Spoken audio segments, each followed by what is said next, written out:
नमस्कार विद्यार्थी मित्रों, myself Ravindra Jangid and welcome to mentor classes Pune. आज के इस वीडियो में हम बात करने वाले most selected questions of area in the polar form, जिसके अंदर कार्डियोड है एंड दूसरा है area of the one loop r equals to a cos 2 theta. इनमें से एक क्वेश्चन शायद इस बार एग्जाम में आ भी जाए एंड तरीका क्या होता है इन सबको फॉलो करने का वो भी सब सीखेंगे। 90% बच्चे मल्टीपल इंटीग्रेशन को छोड़ के जाते हैं, पर आपको नहीं छोड़ना है। फॉलो दिस प्लेलिस्ट, इसके अंदर सेलेक्टेड क्वेश्चंस हैं, इससे आपको बहुत बड़ा बेनिफिट होगा। आपको वीडियो अच्छा लगे तो प्लीज लाइक एंड शेयर जरूर करिएगा, कमेंट करके जरूर बताना कैसा लगा। आपका छोटा सा एफर्ट बहुत बड़े सपोर्ट का काम करेगा। Let's start one by one. देखो, क्वेश्चन जो है कार्डियोड के दो टाइप के आते हैं, r equals to a cos 1 plus cos theta, एक आता है 1 माइनस cos थीटा। सीधा सा समझना है, जब मैं हार्ट शेप का स्ट्रक्चर बनाता हूं तो ये जो चोंच है वो चोंच की डायरेक्शन से आपको पता करना है कि एक्चुअली ये बनेगा कहां पे। जैसे ये चोंच यदि जैसे मान लो कि यहां पे प्लस लिखा है तो समझ लेना ये जो चोंच है वो ऑन द पॉजिटिव साइड रहेगी। ये मान लो कि बच्चे नेगेटिव आया तो ये जो चोंच है वो ऑन द नेगेटिव साइड रहेगी। बस इतना सा क्लियरिटी रखना, आपका क्वेश्चन हो जाएगा। अब इस क्वेश्चन को जब देखोगे तो ये पोलर फॉर्म का है, इसका एरिया फाइंड करना है। तो मैं क्या लिखूंगा बेटा, area is nothing but double integration dx dy। ये डबल इंटीग्रेशन का फॉर्मेट होता है, but this is a cartesian, I have to convert into the polar form. Double integration का साइन लिया, dx dy को सिंपली आपको चेंज करना है r dr d थीटा। बिल्कुल रट्टा मार लो, काम हो जाएगा। अब इसमें दो वेरिएबल्स आ रहे हैं, एक r आ रहा है और दूसरा क्या आ रहा है बच्चे, थीटा। तो r की लिमिट्स रखनी है and then you have to put the theta limits. यहां पे थोड़ा सा कंसेंट्रेट करना। एक्चुअली ये जो पोर्शन है, जितना ऊपर पोर्शन है उतना ही नीचे पोर्शन है, मतलब it is symmetrical about the x axis, मतलब थीटा इक्वल टू 0 लाइन। तो मैं ऐसा करूंगा कि ऊपर वाले पोर्शन का इंटीग्रेशन करना शुरू करूंगा। सो डेफिनेटली जितना ऊपर होगा उतना ही नीचे होगा, तो मैं 2 टाइम्स कर सकता हूं। इतना क्लियर? अब इसको करेंगे कैसे, मैं पहले सेंटर से इसके आउटर कर्व तक एक एरो बनाऊंगा। इसका जो टेल है वो 0 को टच कर रहा है, that's why r equals to 0। और ये जो टेल है वो एक कर्व को टच करिए एंड कर्व की इक्वेशन ऑलरेडी गिवन है, that is a into 1 plus cos of theta. अब थीटा की वैल्यू 0 से कितनी होनी चाहिए? देखो, ये r इक्वल टू 0 बेटा कहां से घूमना शुरू करेगा, r की वैल्यू 0 डिग्री से कंप्लीट करने के लिए ऊपर वाले पोर्शन को पाई तक घूमेगी। तो it will be from 0 to pi. तो दीज आर द लिमिट्स, आपको ध्यान रखना है। क्लियर? अब इसको करें कैसे, चलो इसको सॉल्व करना शुरू करते हैं। So 2 times this is 0 to pi, r का इंटीग्रेशन कितना हुआ बच्चों, r स्क्वायर डिवाइडेड बाई 2। इसकी वैल्यूज पुट कर दो 0 से, a into 1 plus cos of theta. Got it? और बगल में कितना आ जाएगा, डी थीटा।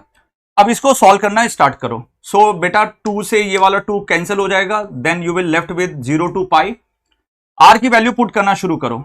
देखो बच्चे, यहां पे पुट करोगे तो a आ जाएगा a स्क्वायर बन गया कांस्टेंट, मतलब इसको ले लो बाहर। अब अंदर बचा 1 प्लस कॉस थीटा का होल स्क्वायर, तो 1 प्लस कॉस ऑफ थीटा का whole square minus lower limit 0 put करोगे तो 0 आ जाएगा, ultimately D theta. So a square 0 to pi. अब इसको ने सॉल्व कर दो। तो बचपन में हमने पढ़ के रखा है कि a प्लस बी का होल स्क्वायर क्या होता है, that is a square plus B square plus 2ab। 1 का स्क्वायर 1, ये बन गया बच्चे cos square theta, plus 1 plus cos theta का बन गया 2 cos of theta. Got it? और यहां से बच्चे आ जाएगा दैट इज डी थीटा। बहुत simple. Now look at here, a square को आउटसाइड लो। अब इसको अलग अलग करके सॉल्व करना है। सो देखो कैसे किया जाता है, 0 to pi 1 into D theta. Got it? Plus 0 से pi cos square theta D theta, plus कितना हो गया 2 टाइम्स 0 से pi cos of theta and this is D theta. Very very simple, हर एक चीज आपको समझ में आ गई। बट अब इसको सॉल्व करने के लिए कुछ चीजों पे ध्यान देना। जैसे कि मैं जब अलग अलग इंटीग्रेट कर रहा हूं तो I left with a square, ठीक है, a स्क्वायर इन ब्रैकेट। अच्छा, ये 1 डी थीटा लिखा है, इसका मतलब डी थीटा का इंटीग्रेशन सर हो गया थीटा, और इसकी जो लिमिट है वो कहां से कहां तक चली जाएगी, 0 से लेके पाई तक।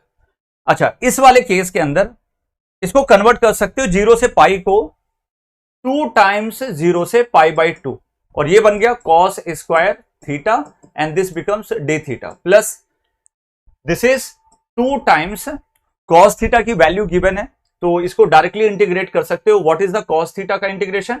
That is sine theta. Okay, and it is from 0 to pi. चलो सिंप्लीफाई कर लो, तो कितना आ गया? ए स्क्वायर, थीटा की वैल्यू कितनी चली गई? Pi minus 0. पहले पुट करो अपर लिमिट, देन पुट करो लोअर लिमिट. अब बच्चे यहां से एक चीज नोटिस करना, ये जो बन गया, ये वाला जो पोर्शन आपको दिख रहा है, that is from the reduction. अब रिडक्शन लगाते कैसे हैं? रिडक्शन लगाने का बहुत सिंपल तरीका है. Cos power N theta from 0 to pi by 2 D theta equals to, ये जो पावर है वो n है. ओके, तो मैं ऑड नंबर से कम करूंगा, n-1, n-3 and so on. जैसे 1 और 2 आएगा मैं रुक जाऊंगा.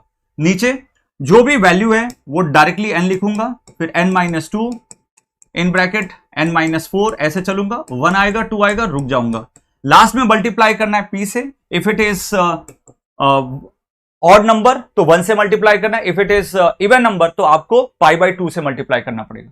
तो सिमिलरली बच्चे यहां पे देख सकते हो, what is the power? That A power is 2. तो 2 माइनस 1 कितना हुआ? 1. एंड नीचे बेटा इसको लेके आओगे तो 2 आ रहा है, और मैंने ऑलरेडी बोल के रखा है जैसे 1 और 2 दिखेगा वैसे रुक जाना, आगे नहीं जाना. नेगेटिव और 0 पॉसिबल नहीं है रिडक्शन फॉर्मूला के अंदर. लास्ट में मल्टीप्लाई करने को मैंने बोला p. तो जब भी इवन पावर आएगी तो समझ जाना वहां पे पाई बाई 2 का मल्टीप्लाई करना है. So you have to multiply with the pi by 2. Clear? And यहां से कितना आ गया? 2. साइन थीटा की वैल्यू रखोगे पाई तो इट इज 0.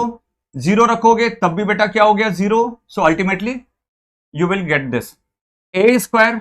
यहां से कितना आ गया? पाई प्लस बेटा 2 से ये 2 चला गया, तो ultimately you will left with pi by 2. Simplify कर लो, you will get your answer. तो ये कितना बन गया? एलसीएम लोगे तो this will become 3 pi by 2 and बाहर से कितना आ गया? A square. So this is your answer. Very simple but basic तरीके से आपको ध्यान देना है कि कैसे भी करके ये जो इक्वेशंस फॉर्म करने का तरीका है, that is actually very important. तो ये फॉर्म करने का तरीका ध्यान रखना. प्लस आया तो चोंच इधर होगी, माइनस आया तो चोंच उधर होगी, बस इतना सा काम ध्यान रखना है. सो this is another important question regarding the polar form. यहां पे बच्चों आप देख सकते हो आर इक्वल्स टू कितना लिखा हुआ है? ए कॉस 2 थीटा. सबसे बड़ी प्रॉब्लम ये आती है कि सर इसके कर्व को ड्रॉ कैसे करें. तो देखो बच्चों, नंबर कितना लिखा हुआ है? 2. मतलब इसका 2 टाइम्स कर दो, मतलब जो भी पत्तियां बनेंगी वो 4 पत्तियां बनेंगी. ठीक है सर, बिल्कुल क्लियर. दूसरी चीज, जब भी कॉस लिखा होता है तो इसका जो फॉर्मेशन होता है वो थीटा इक्वल्स टू 0 पे होता है. तो इस टाइप के लूप्स आपको फॉर्म हो जाएंगे. यहां तक क्लियर है? बट बच्चे आपको भी पता है क्वेश्चन ने डायरेक्टली बोल के रखा है I have to use 1 loop. केवल 1 लूप पे जाना है. तो अब इसको करने के लिए क्या क्या चीज की जरूरत पड़ेगी? देखो, पहले थीटा इक्वल्स टू कितना हुआ? 0. ये हो गया बच्चे पाई by 2. This is pi, this is 3 pi by 2. बिल्कुल सिंपल. अब इस लूप के अंदर थोड़ा सा नजर डालो तो जितना पोर्शन ऊपर है उतना ही पोर्शन नीचे है. इसका मतलब it is a symmetrical about theta equal to 0 line. तो अब मैं करूंगा क्या है? तो पहले आप टेंजेंट बना लो. टेंजेंट बनाओगे तो पता चलेगा this is theta equals to pi by 4 and this is theta equals to minus pi by 4. ये चीजें दिमाग के अंदर रखना. तो मतलब माइनस पाई बाई 4 से प्लस पाई बाई 4 तक एक लूप का फॉर्मेशन इस तरीके से हो रहा है. चलो डबल इंटीग्रेशन देखोगे तो I equals to double integration that is dx dy. बहुत सिंपल है. तो जब भी डबल इंटीग्रेशन की बात आएगी ये लिखना है. But it is a polar form, इसलिए तुमको कन्वर्ट करना पड़ेगा इसको.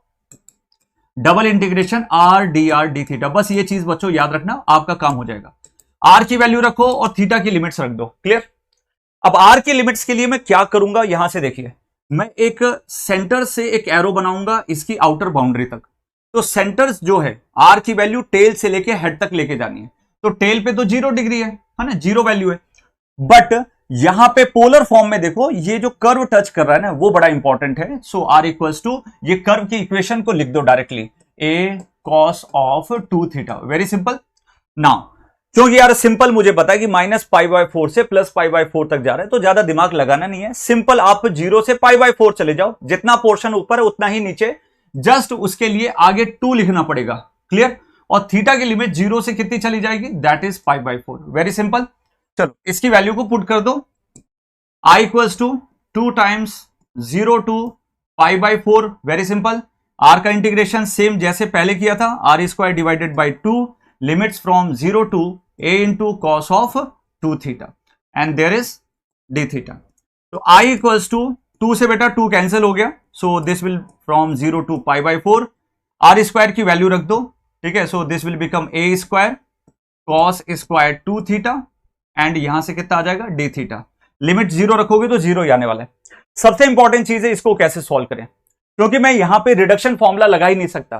व्हाई? क्योंकि यहां लिमिट जो है बच्चों वो 0 से कितनी है π/4 है। So I have to convert this to theta into some way so that limits आपकी चेंज हो जाए और मेरा काम भी बन जाए। तो देखो उसके लिए क्या करना पड़ेगा, मैं क्या अज्यूम करूंगा, 2 थीटा को मैं t ले लेता हूं। Got it? So 2d theta कितना हो गया सर, ये तो dt हो गया। बड़ा सिंपल। तो बच्चों जब लिमिट चेंज भी हो जाएगी, क्यों, ये जो लिमिट दी है वो थीटा के अकॉर्डिंग दी है, t के अकॉर्डिंग नहीं दी है। सो यदि वेरिएबल चेंज तो obviously limit will also be changed. तो यहां से ये समझो थीटा की लिमिट्स कहां से है, 0 से लेके π/4 तक। अब यहां से देखो, जब t की वैल्यू लिखोगे तो थीटा की वैल्यू 0 रख दो यहां पे, तो 0 रखोगे तो कितना आएगा सर 0। थीटा की वैल्यू π/4 रख दो तो 2 टाइम्स कितना आ जाएगा, दैट इज π/2 आ जाएगा, मतलब 90 डिग्री। तो इसका मतलब तुम्हारी आंखों में तो दिल बन जाने चाहिए। 0 से π/2, ए स्क्वायर को बाहर निकालो, कांस्टेंट, कांस्टेंट मतलब कचरा, कचरा घर के बाहर। अब यहां से कितना आ गया, दैट इज कॉस स्क्वायर। तो ये जो 2 थीटा तुमने रखा उसको प्लेस कर दो t के फॉर्म में। Got it? And d theta को कितना लिख सकते हो, 2 को बेटा इधर भेज दो, तो ये कितना आ गया dt divided by 2। Very simple, कोई दिक्कत ही नहीं सर। चलो अब इसका इंटीग्रेशन धड़ाधड़ शुरू कर दो, काम खत्म। So i equals to a square divided by 2 0 to π/2, this is cos square t and dt। Reduction formula थोड़ी देर पहले बताया था। पहले पावर को पकड़ लो, पावर को पकड़ोगे तो काम हो जाएगा। कैसे पकड़ना है पावर, जो भी पावर होती है उसको ऑड नंबर से कम करो। पहला ऑड नंबर क्या है 1, 1 से कम करो 2 - 1 मतलब कितना हो गया सर 1 हो गया। और मैंने एक चीज ये भी बताई थी कि जैसे 1 या फिर 2 आता है, जैसे 1 आया या फिर 2 आया वैसे ही आपको रुक जाना होता है। क्लियर? तो आपको रुक जाना है, 1 ऑलरेडी आ चुका है। नाउ ऑन द डिनोमिनेटर 2 लिखा है, डायरेक्टली 2 प्लेस करो। और मैंने ऑलरेडी बता के रखा है जैसे ही 1 या फिर 2 आएगा वैसे रुक जाना है, रुक गए। लास्ट में एक नंबर p से मल्टीप्लाई करना है, क्योंकि ये इवन नंबर है। सो ऑब्वियसली यहां पे वापस कितना आ जाएगा सर π/2 आ जाएगा। अब आपका फाइनल आंसर आ चुका है। So that is pi into A square divided by 2, मतलब ये कितना हो गया 8। सो this is the final solution of one loop. इस तरीके से आप किसी भी क्वेश्चन को बच्चों डील कर सकते हो। कमेंट करके बताना कैसा लगा video. Please support our video. Thank you so much. मिलते हैं नेक्स्ट वीडियो में। Follow our channel, subscribe to the channel. Thank you so much. Bye bye.